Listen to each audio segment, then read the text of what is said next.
Olá, estamos iniciando mais um podcast aqui da nossa linha de cuidado da violência sexual contra a mulher.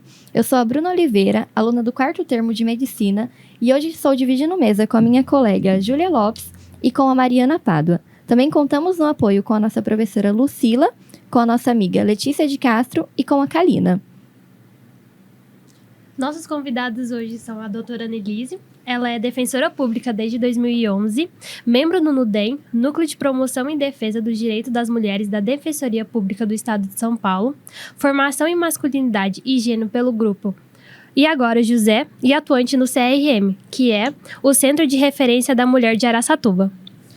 E o nosso convidado, o Dr. Joel Furlan, 6º promotor de Justiça de Araçatuba na área de Infância, Inclusão Social, Idoso e Direitos Humanos. Bom, dando início às perguntas, eu gostaria de primeiramente perguntar para o Dr. Joel. O que a legislação diz a respeito dos direitos das vítimas de violência sexual contra a mulher e qual o papel do promotor no apoio a essas vítimas? Bom, em primeiro lugar, eu gostaria de agradecer o convite. É um prazer estar nessa casa de ensino e tentar passar algumas informações, não só para o grupo escolar, mas também para toda a sociedade. Na verdade, é uma resposta ampla, né? Porque você tem a questão da atuação na esfera criminal, que seria repressiva, você também tem uma atuação na esfera protetiva. Na esfera de repressão ao ato em si, voltado mais para o agressor, tem Código Penal e legislação extravagante que punem o agressor pelo ato praticado. Só que nesse viés da vítima de violência, é mais importante que nós voltemos os olhos para ela, né? O que ela pode receber quando ela foi vítima de violência. Então, uma coisa é a questão da responsabilização do autor, que o Ministério Público é o titular da ação penal, ele que vai propor o início da investigação, o processo e até o final do julgamento. Mas sem prejuízo, concomitantemente a essa repressão, tem também apoio à vítima. Então, existem inúmeras medidas que a vítima pode receber em apoio ao que ela sofreu. Isso vai depender qual foi o tipo de violência sofrida por ela. Certo. Sim. E quais são os direitos das vítimas de violência sexual? Especialmente no que diz a respeito à assistência médica e jurídica. Então, vamos imaginar, se a vítima foi vítima de estupro, ou se ela foi vítima de agressão física, que não estupro, são situações distintas. Tanto num caso quanto no outro, ela tem o direito de receber um atendimento médico. Então, qual vai ser esse atendimento médico? Aí seria da área médica, né? Sim, então, tem a UBS, Isso, o PS. Exatamente. Então, a primeira questão e a rede, de uma maneira geral, eles sabem disso. Então, se uma mulher, por exemplo, foi estuprada, além dessa questão criminal que fica à parte, mas e ela? O que vai acontecer com ela? Ela tem direito. Primeiro, será que ela engravidou? Será que ela contraiu alguma doença sexualmente transmissível? Como que está a questão psicológica dela? Então, toda essa situação de atendimento dela tem que ser prestado pela rede. Vocês sabem que na área médica existem protocolos de atendimento nessas situações, não só para evitar a concepção, mas também para tratar doenças e prevenir doenças sexualmente transmissíveis. Além disso, essa mulher precisa ter um apoio psicológico. E existe em Araçatuba, especificamente em relação a crime contra toda vítima de violência, tem direito de ser atendida por um órgão chamado CRAVE, que é Centro Regional de Atendimento à Vítima de Violência. É um órgão, não é da área civil, é um órgão normalmente da Justiça Criminal, que também presta apoio à vítima. E tem outros serviços também em Araçatuba que a doutora Anelise pode complementar nesse sentido. Mas basicamente essa mulher tem que ser acolhida e tratada em todas as suas necessidades. Se eu puder complementar, então, rapidinho. Primeiro, olá, obrigada a todas e a todos que estão aqui. Obrigada pelo convite. Eu fico muito feliz de ver esse tema sendo tratado na área acadêmica, né, com vocês, estudantes de medicina, que são muitas vezes a porta de entrada para essa vítima, né? Então, a equipe médica precisa estar muito bem alinhada, muito bem treinada para saber como atender essa mulher. Então, parabéns mesmo pela iniciativa. É um respiro, assim, para os nossos corações cansados na luta da justiça. Então, parabéns pela iniciativa. Em relação a essa questão da mulher, como você falou, eu atendo no CRM, que é o Centro de Referência da Mulher. No CRM, é prestado todo esse tipo de auxílio descrito anteriormente pelo Dr. Joel. né? Que é a assistência psicológica. Lá nós temos psicólogo, assistente social e a Defensoria Pública que atende lá todas as semanas. Então, para prestar todas as orientações desse sentido à vítima. O que ela pode buscar judicialmente, o que ela pode buscar socialmente, por exemplo, com auxílios, né? E o primeiro encaminhamento sempre de uma vítima de violência sexual é ao posto de saúde, ao UBS ou a pronto-socorro, né? Dependendo do dia. Na lei do minuto seguinte, que é uma lei de 2013, ela traz muito bem discriminado o que tem que ser feito com essa mulher. O atendimento psicológico, social, diagnóstico de todas as lesões, amparo médico, a profilaxia de DSTs, profilaxias contra uma gravidez indesejada, fornecimento de exames, coleta de material genético, né, de eventuais lesões, caso essa mulher queira prosseguir com um boletim de ocorrência ou não, né? Que isso vai ser o desejo da vítima que vai ser respeitado, tá bom? O promotor citou as mulheres grávidas. Eu queria saber um pouco mais quais são os direitos de uma mulher grávida que foi vítima de violência sexual. Bom, em primeiro lugar, essa mulher tem que ter a sua vontade respeitada. Então, por exemplo, qual é a função do médico ou da médica que vai atender essa mulher? Não se preocupar com essa questão de quem fez, como fez, o que fez, mas sim atender essa mulher pelo ato sofrido por ela, né? Então, a vontade da mulher deve ser respeitada e deve sempre prevalecer. Independente dessa situação que eventualmente o médico fica em dúvida, a proteção da mulher é o principal direito que ela tem nesse sentido. Então, por exemplo, se ela sofreu um aborto, ela tem algumas opções. Ela pode não querer abortar, fala, eu quero me tratar nessa questão para saber se eu sofri ou não sofri alguma doença, enfim, qual é a situação, mas eu quero levar essa gravidez adiante. Certo. E quero criar esse filho. É um direito que ela tem. Eu quero levar a gravidez adiante, mas eu não quero ficar com essa criança porque eu não vou me sentir à vontade. Ela tem um direito de fazer a entrega legal para adoção. Ela é acolhida pela equipe do fórum, ela é acompanhada até o final da gravidez. E aí, se realmente for o desejo dela, essa criança é entregue para um casal previamente cadastrado no Cadastro Nacional de Adoção. Não é possível essa entrega ser feita para terceiros que não estejam nessa lista. E, finalmente, se essa mulher falar, não, eu quero abortar. É um direito que ela tem. Existe uma portaria do Ministério da Saúde que regulamenta quais são os procedimentos. O médico só vai verificar se esses procedimentos forem seguidos e, a partir daí, ela vai ser encaminhada para a equipe de referência para aborto. Araçatuba nós temos a Santa Casa e Andradina. Então, esse médico previamente cadastrado e designado e que tem aceito esse encargo vai realizar o procedimento. Certo, muito importante a gente sempre se atentar a essa questão de respeitar a vontade da vítima, né? Independente das nossas opiniões, dos nossos valores. E, pegando um gancho aqui, eu gostaria de perguntar para a doutora Nelise, né? Qual é o papel da Defensoria Pública no apoio dessa vítima? A senhora já tinha começado a comentar, eu gostaria que a senhora pudesse dar continuidade a isso. Tá. Antes, se vocês me permitem, eu quero até voltar um pouquinho para a gente esclarecer mais o que a gente está falando quando a gente fala de violência sexual, né? Porque às vezes a gente fica pensando, isso é estupro. O que é isso? Hoje, por exemplo, pela regulamentação do Ministério da Saúde, hoje isso abrange, além do estupro, abrange a violação sexual mediante fraude e abrange também a exploração sexual de adolescentes. Tá? Então, pela portaria do Ministério da Saúde, o aborto legal poderia ser aplicado também nessas hipóteses. Porque são hipóteses que vieram depois da previsão legal do estupro, né? Que é uma previsão bem antiga, de 1940, e foi uma modificação do Código Penal de 2009. E tem alguns entendimentos, inclusive é o entendimento nosso da Defensoria do NUDEM, de que essa previsão do aborto legal também se aplica para hipóteses de mulheres em situação de exploração sexual. Certo. Mulheres, não adolescentes, mas mulheres que por alguma questão estão aí sendo obrigadas a estar na prostituição por questões de violência, ameaça, fraudes, enfim. Então, é uma violência ampla, tá? E o que a gente fala sobre violação mediante fraude? Por que eu trouxe isso? Porque eu acho que é um tema que está muito em voga e a gente precisa tratar, né? É uma questão que tem em alguns países eles já até tipificaram isso como estupro, que é, por exemplo, quando a mulher consente no ato sexual com o uso de camisinha, e no meio do ato sexual o parceiro tira a camisinha sem o consentimento da mulher. Né? E isso, tecnicamente, a discussão aqui no Brasil é que não pode ser enquadrado como estupro, mas que seria uma violação mediante fraude. E nesse caso, a mulher também tem direito ao estupro. Na Inglaterra, ao aborto legal.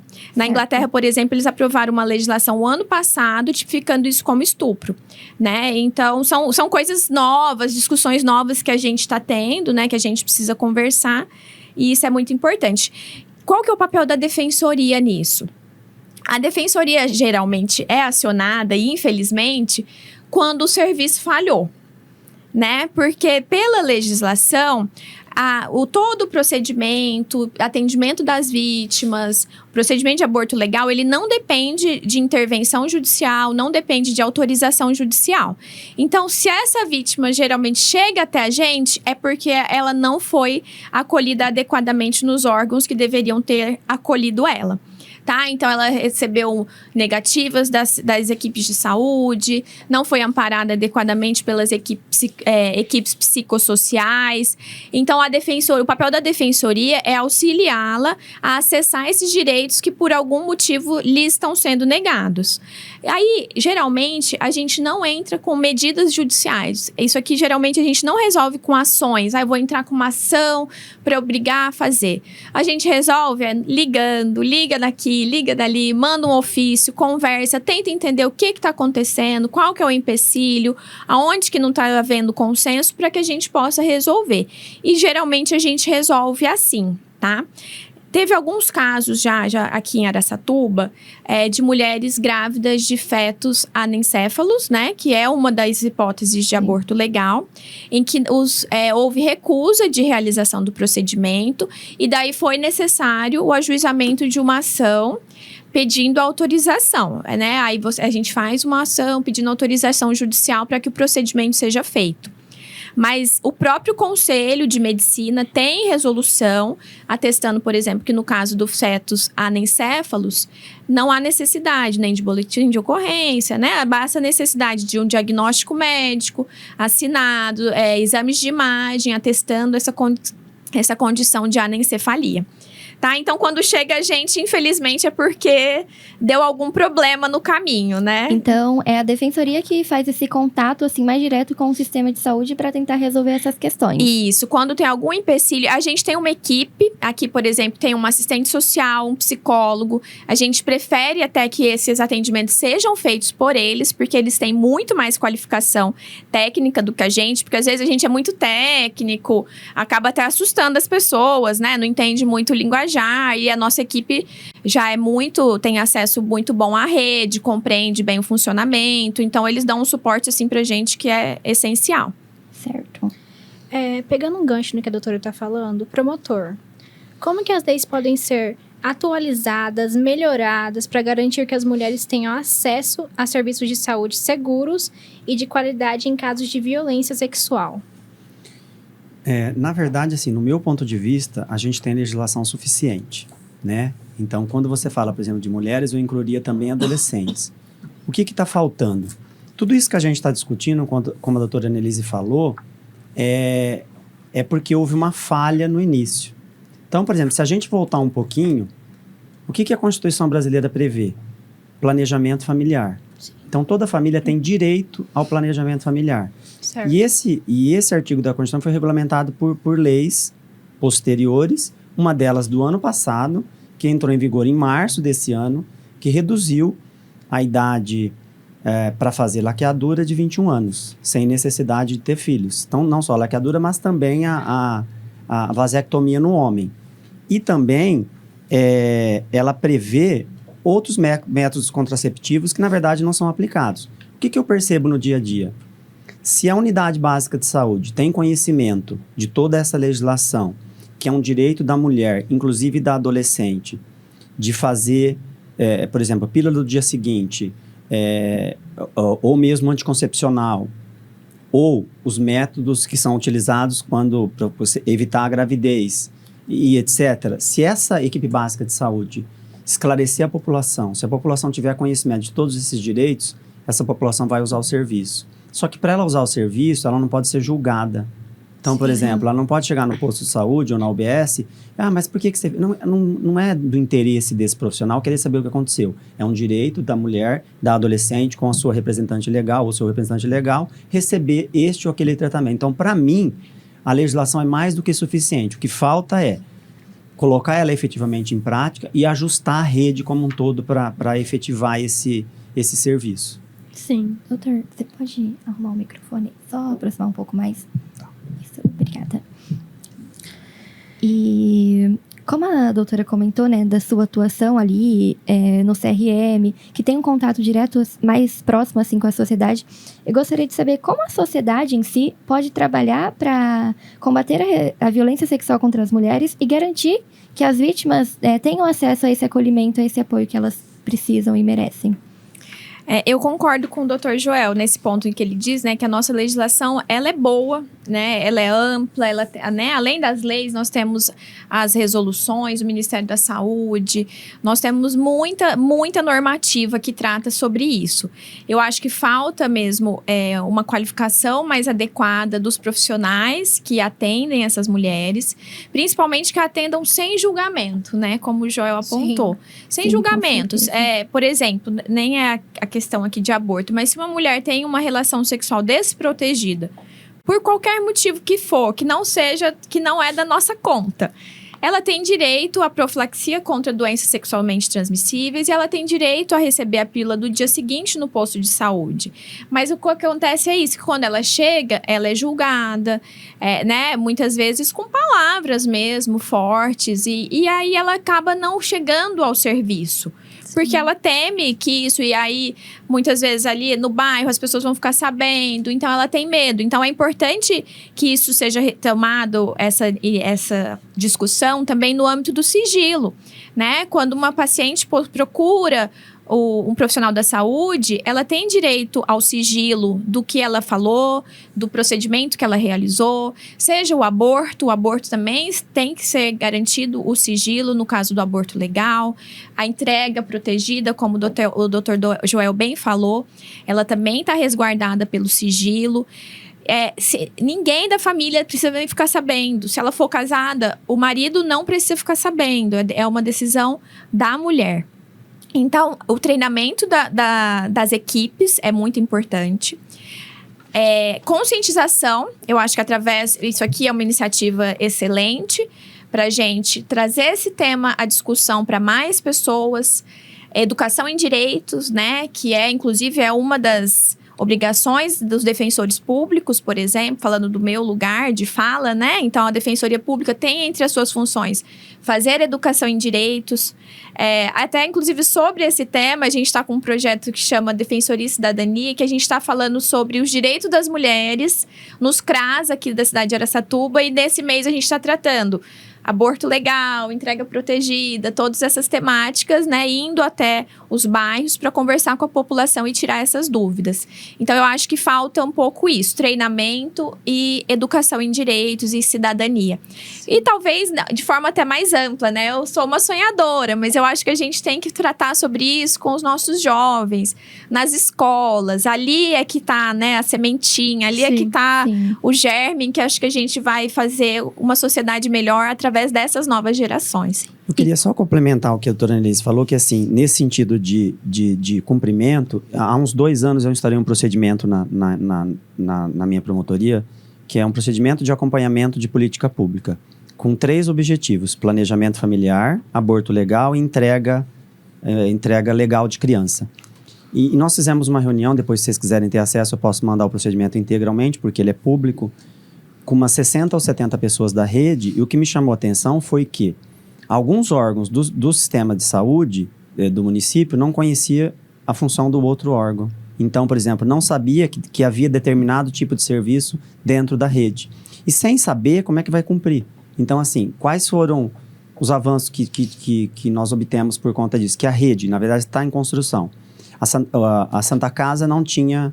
Ela era referência, mas não funcionava como referência de aborto.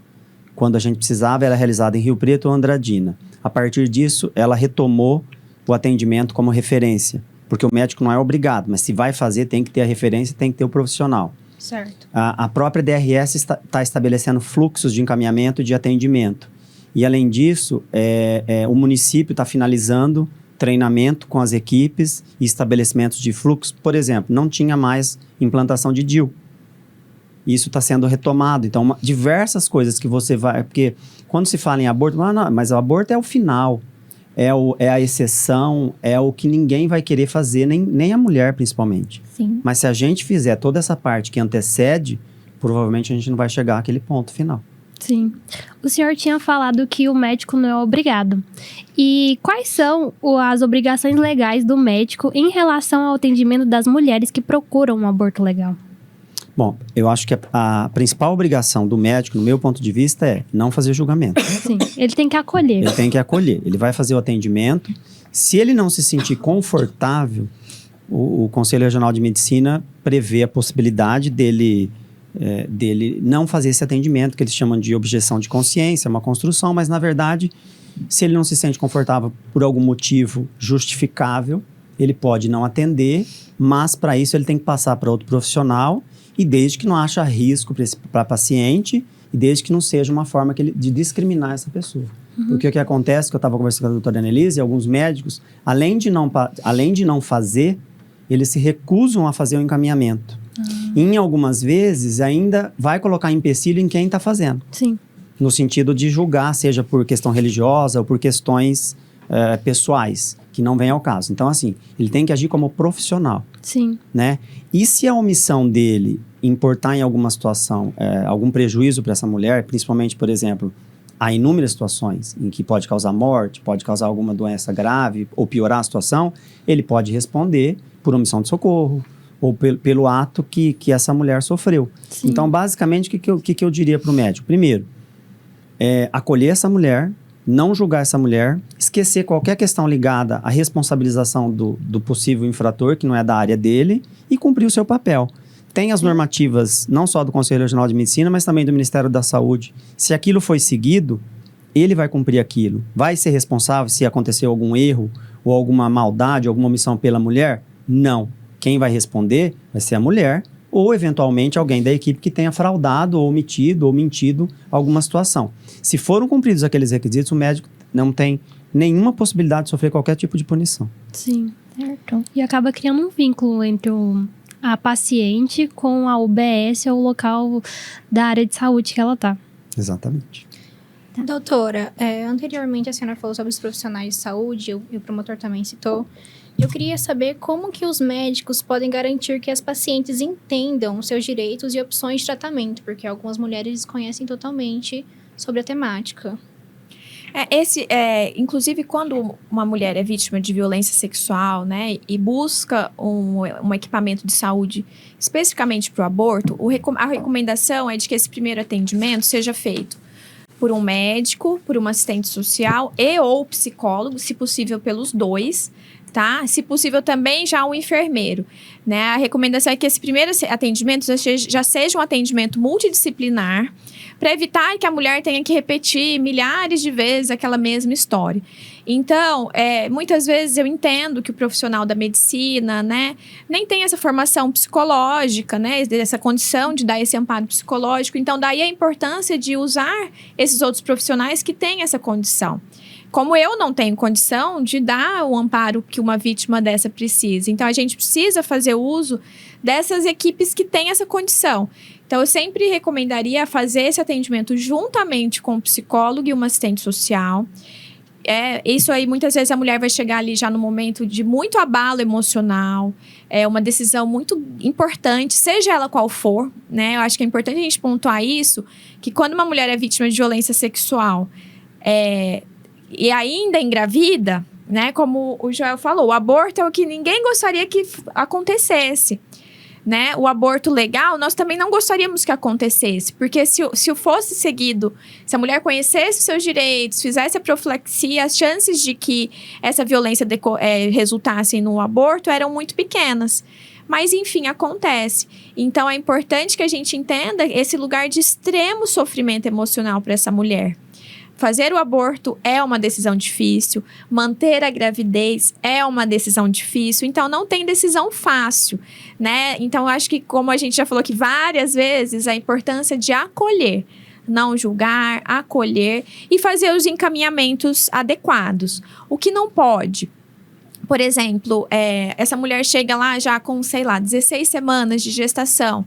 Não dá pra gente ficar mandando essa mulher pra lá, pra cá. Não, vai ali, não sei o que lá. Porque a gente vai estar deixando essa gravidez avançar e que pode se tornar um aborto difícil ou um aborto até não indicado em razão do tempo de gestação. Então, a importância de que esse acolhimento seja humano e seja o mais rápido possível. Tá? Respeitando o bem-estar dessa vítima, que ela pode precisar, talvez, de 1 semana para que ela esteja pronta para fazer o procedimento em razão, né, dos abalos psicológicos, ou ela pode estar pronta no mesmo dia, né? E isso é a equipe multidisciplinar que vai ser essencial para dar esse parecer. Certo. E... Dr. Joel, a respeito, quando a gente chega no ponto do aborto legal, né? O senhor comentou a respeito do boletim de ocorrência, que ele não é obrigatório a vítima realizar esse boletim para que ela tenha o direito ao aborto legal. Mas eu gostaria de saber qual a importância ali do boletim de ocorrência e como ele ajuda na investigação e no julgamento de um crime. E também, qual seria o papel ali desse médico caso a mulher não queira fazer a denúncia, não queira abrir o boletim de ocorrência? Tá. Como eu falei, a vontade da mulher tem que ser respeitada. Então, por exemplo, se ela falar, eu não quero apurar isso, eu não quero, o médico não tem que questionar, não tem que fazer boletim de ocorrência. Se ele fizer, na verdade, ele fará infringindo a própria legislação. Certo. Isso é decisão da mulher, né?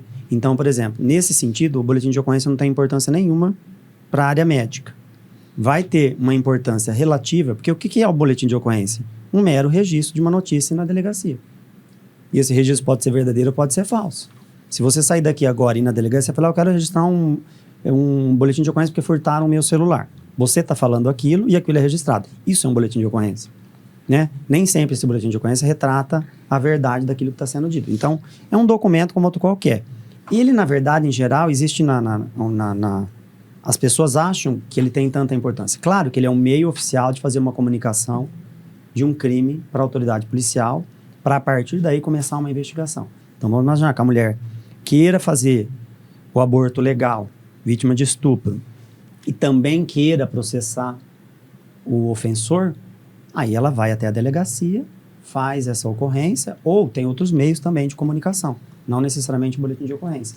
Mas ao médico não incumbe nem questionar isso, simplesmente porque quem vai fazer isso, provavelmente a própria equipe técnica ou esse atendimento que ela vai receber depois, ela vai ser cientificada dos direitos que ela tem, como a gente já falou, e um dos direitos que ela tem é querer que o ofensor seja responsabilizado.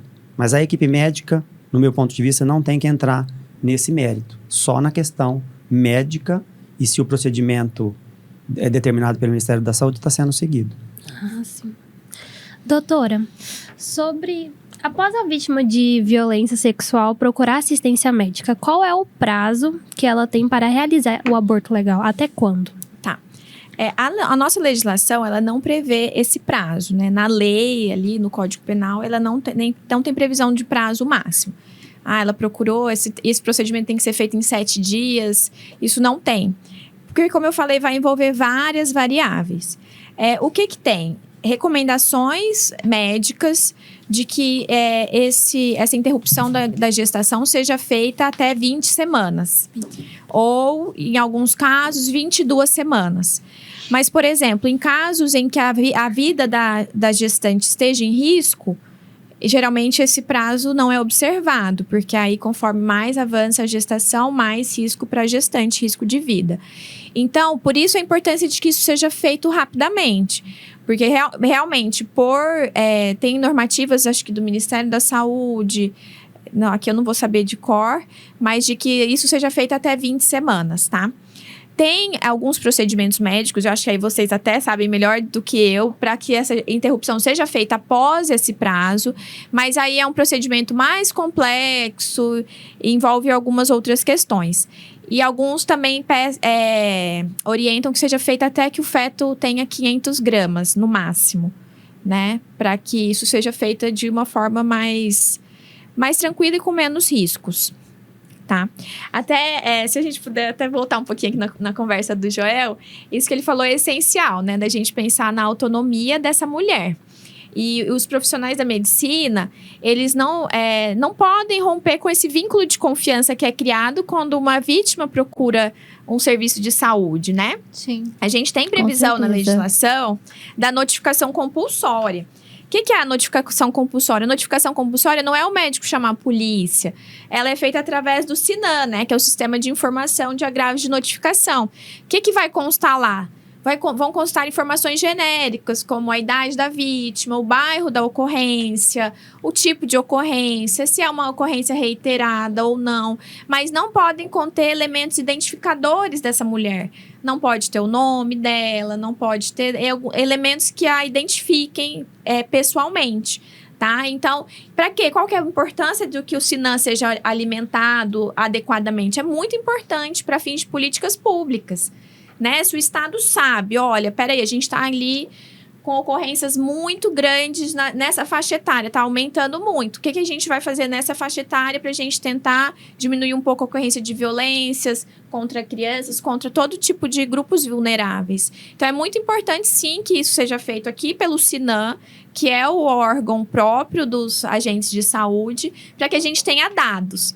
Né? A gente fala que gestor gosta de dados. Porque a gente precisa de dados para a gente pensar em políticas públicas, né, doutor Joel? Agora, por exemplo, a prefeitura está fazendo a coleta de dados sobre violência relacionada à infância, né? Para pensar na política pública para os próximos 10 anos do município relacionada à infância. Para a gente tomar decisões políticas, a gente precisa de dados, né? Os gestores precisam saber o que está acontecendo. E isso o médico faz através do SINAM. Não é necessário um boletim de ocorrência, caso a mulher não queira. E o médico realmente não pode, em razão do sigilo médico-paciente. Sim. E o que a doutora Denise falou é importante, porque você imagina se em determinado bairro você identifica várias situações de notificação, por exemplo, de aborto legal. Bom, por que está acontecendo isso? Das duas, uma. Ou ninguém está sabendo, ou todo mundo está descumprindo as obrigações. Porque se a gente voltar lá no início, quando essa mulher sofreu a violência, se ela sabe dos seus direitos, se a UBS a atende sem julgamento, procede imediatamente àqueles mecanismos de evitar a gravidez ou mesmo na questão de doença, nós não chegaríamos aqui na questão do aborto. Então, por isso que eu falo que é fundamental retomar lá no início para que não aconteça o aborto. Sim, também é muito importante, né, o preenchimento, né, a alimentação do SINAM, porque é uma oportunidade, né, de a gente conhecer a população, principalmente, né, falando pela nossa experiência que nós fazemos estágio nas UBSs, conhecer a população e pensar em medidas que nós possamos fazer para levar saúde para essa população. Então, é muito importante mesmo. Bem lembrado, doutora, a questão do SINAM. Doutora Annelise, eu tenho uma dúvida sobre as opções legais disponíveis para as mulheres que desejam buscar a justiça no caso da violência sexual e como elas podem se proteger e buscar ajuda. Bom, as opções legais, como o doutor já tinha falado aqui um pouquinho previamente, são a persecução penal, né? Buscar uma condenação criminal para esse homem, que aí é feito, sim, a partir de um boletim de ocorrência ou outra forma de instauração de inquérito mediante atuação policial. Ela vai lá, mas o primeiro atendimento sempre é médico, né? A gente sempre pede para médico, que aí resguardados, a mulher já está numa situação aí o médico pode fazer a coleta do material, guardar aquele material para posteriormente fazer exames. Procura a delegacia. O policial, o delegado vai instaurar um inquérito e isso vai para o promotor de justiça. Né? O Ministério Público, nesses casos, ele vai acompanhar, olha, o inquérito está legal, tem elementos suficientes, eu vou fazer uma denúncia contra esse homem e aí vai ser perseguido a sua condenação criminal. E como as ações são públicas incondicionadas, quando chega um inquérito, que uma manifestação da vontade da mulher de que ela quer prosseguir com a investigação criminal, com a condenação, o promotor de justiça ele é obrigado a levar isso adiante. Obviamente, desde que haja elementos mínimos, né? De identificação do agressor. Porque pode ser que haja um boletim de ocorrência, mas sem que o agressor seja identificado e durante o inquérito policial não consegue se localizar ou ter elementos mínimos de identificação desse agressor, então não tem como o promotor oferecer uma denúncia. Agora, se o inquérito chegar até uma possível autoria, isso vai para o Ministério Público e é feita uma denúncia. Não há necessidade de intervenção de advogado ou de defensor público em favor da vítima, porque isso é feito pelo promotor de justiça, pelo Ministério Público, com muita competência, diga-se de passagem. Além disso, ela tem a opção de buscar uma reparação civil, né, que seria uma indenização por danos morais decorrente daquele crime.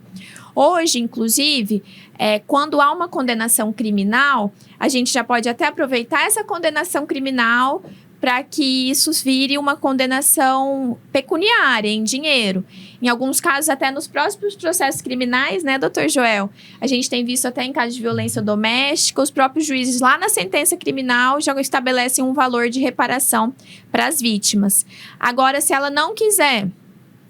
eu não quero a parte criminal. Eu posso fazer só o pedido de reparação por danos morais na área civil.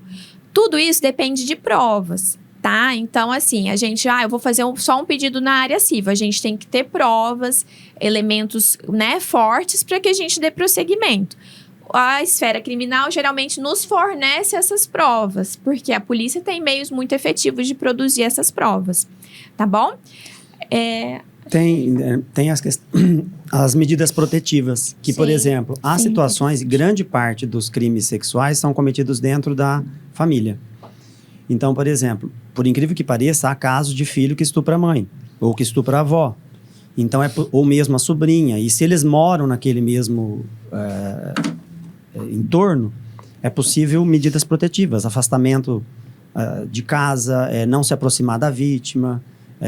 e além como a gente já falou, da questão dos tratamentos psicológicos e psiquiátricos, a gente sabe que todo trauma tem o que a gente chama de estresse pós-traumático, dependendo da vítima, e receber esse tratamento. A vítima menor de idade, ela pode ser retirada ali do âmbito familiar dela, caso ela tenha sido vítima de uma violência sexual ali, por exemplo, do pai, padrasto? Sim, o ideal é que não, que a gente faça o inverso, né? Que a gente retire o agressor. Porque veja bem, a vítima adolescente ou criança, e é extremamente comum isso, infelizmente, ela já está traumatizada pela violência. Aí, além de tudo, você tira ela e coloca num abrigo. Então, assim, ela duplamente vai sofrer. Sim. E eu percebi que toda criança acolhida, em geral, sofre um trauma muito grande. Então, o ideal é que que esse agressor, ou essa agressora, porque é a caso de mulheres, seja retirada da casa. Se isso for impossível, a gente tem que buscar, por exemplo, o que a gente chama de família extensa, um primo, um tio, um avô, para ficar com essa criança, mas sempre buscando o superior interesse dessa criança. O que é melhor para a criança naquele momento? Há situações que, de fato, ela vai precisar ser acolhida, mas a gente teria que pensar primeiro em retirar o agressor. Eu tenho uma dúvida. Quando a criança está sendo violentada pelos pais, quem é que vai tomar a decisão por ela? Nesse caso, aí, você fala, se ela, por exemplo, engravidou e sofreu um aborto, se for adolescente, a adolescente tem direito de apresentar manifestação. A lei normalmente exige que o representante legal o faça. Quando há um conflito entre a vontade da adolescente e desse representante legal, aí pode haver uma decisão judicial. Porque aí essa decisão conflitante tem que prevalecer a vontade da adolescente, ainda que pela lei ela tenha que depender do representante legal. Mas se o representante legal é o agressor, então ele não tem como manifestar essa vontade, aí há uma decisão judicial para suprir, sempre levando em conta a vontade da adolescente. Se é criança, a situação piora mais ainda, que a gente vai ter que decidir tudo em nome dessa criança, né? E aí, nessa situação, o próprio promotor que atua na área da infância, ele é considerado o representante da vítima. Ah, sim. Certo. E já encaminhando para o final, eu gostaria de perguntar para ambos, tanto para o Dr. Joel quanto para a doutora Nelise, qual a importância da educação e da conscientização no combate à violência sexual contra as mulheres e como que, idealmente, nós conseguiríamos promover o maior acesso a essa vítima aos serviços, tanto jurídico quanto de saúde? E essa parte da educação, eu acho que, como eu falei, é o sonho e é o futuro, né? E eu acho que quando a gente está conversando sobre violência sexual, né? Sobre aborto. A gente está falando ali do final da linha, de tudo deu errado. E a gente está falando, assim, da faceta mais cruel, né? Da violência, que é uma violência de gênero. Então, quando a gente fala que é uma violência de gênero, a gente tem que conversar sobre gênero. A gente tem que falar sobre gênero. Essa palavra não pode ser um tabu, né? Porque a gente continua vivendo em uma sociedade em que a mulher é discriminada, em que a sua palavra é desconsiderada. Nossa, será que é verdade? O machismo ainda é muito forte. O machismo ainda é muito forte. Então, assim, quando uma mulher segue com uma denúncia de violência sexual, os relatos que a gente tem, assim, são muito tristes, assim, das mulheres que a gente atende, que passaram por esse processo, é muito doloroso.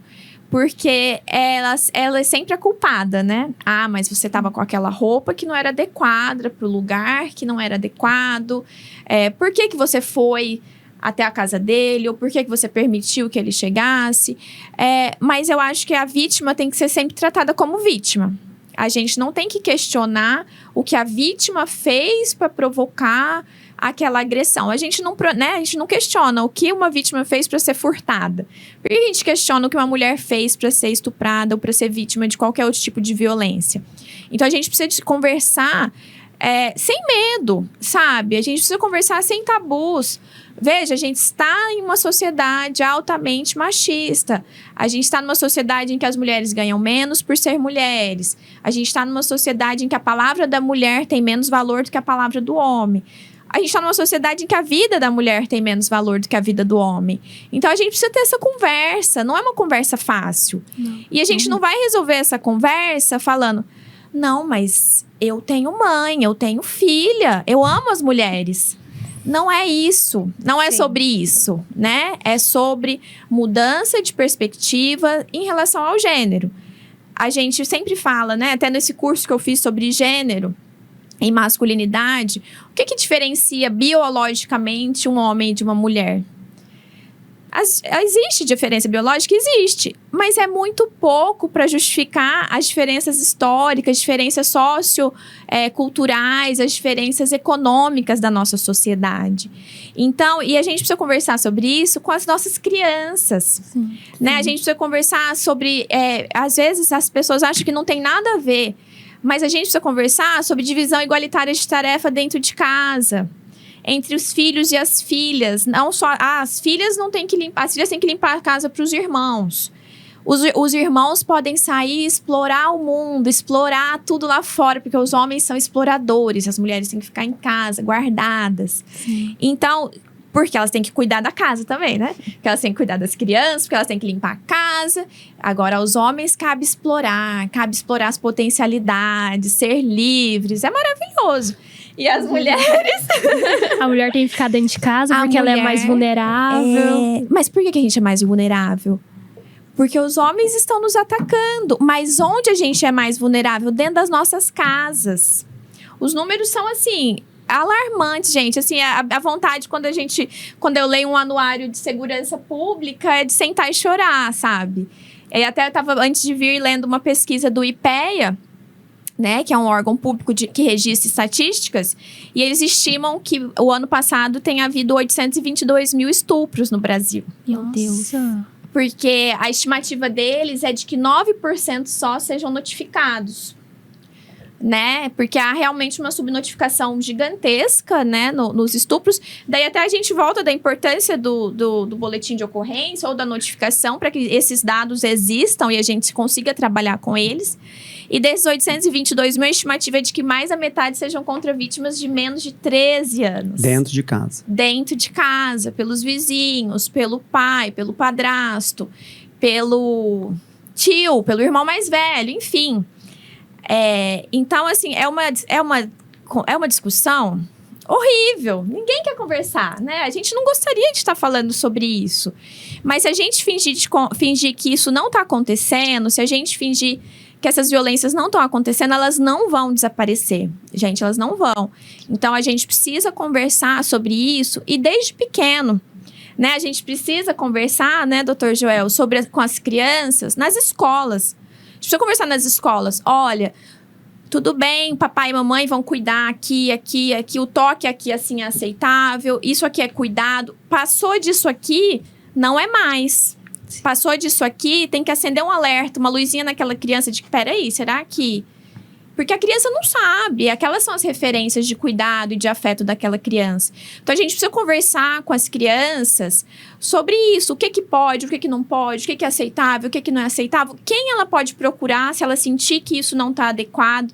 E, geralmente, são as professoras, né? O pessoal da educação que está na linha de frente aí quando se trata de criança.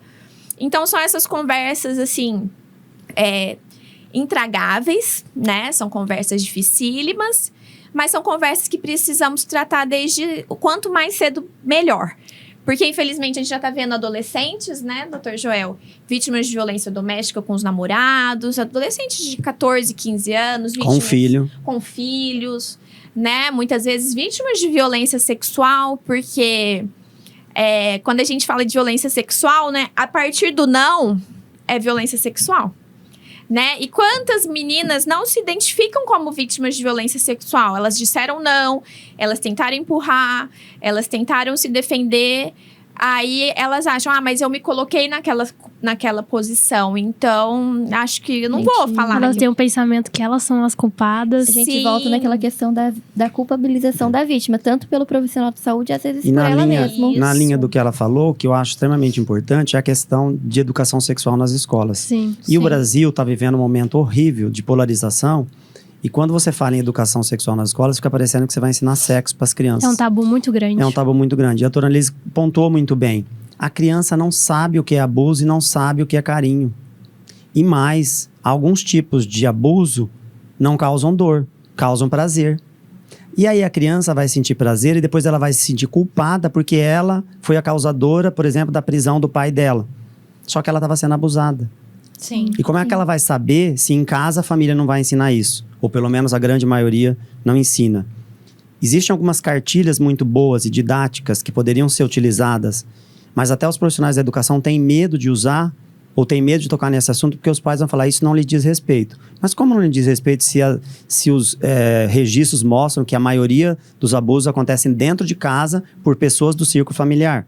Então, assim, essas crianças precisam ter conhecimento. Claro que é preciso cuidado, que é preciso toda uma metodologia que você simplesmente oriente a criança do que pode e do que não pode. Mas que é preciso ser feito, é preciso ser feito. E o Brasil está ignorando isso, com aspectos ideológicos que só tem, na verdade, piorado ainda mais a situação. Então, eu insistiria, educação, informação.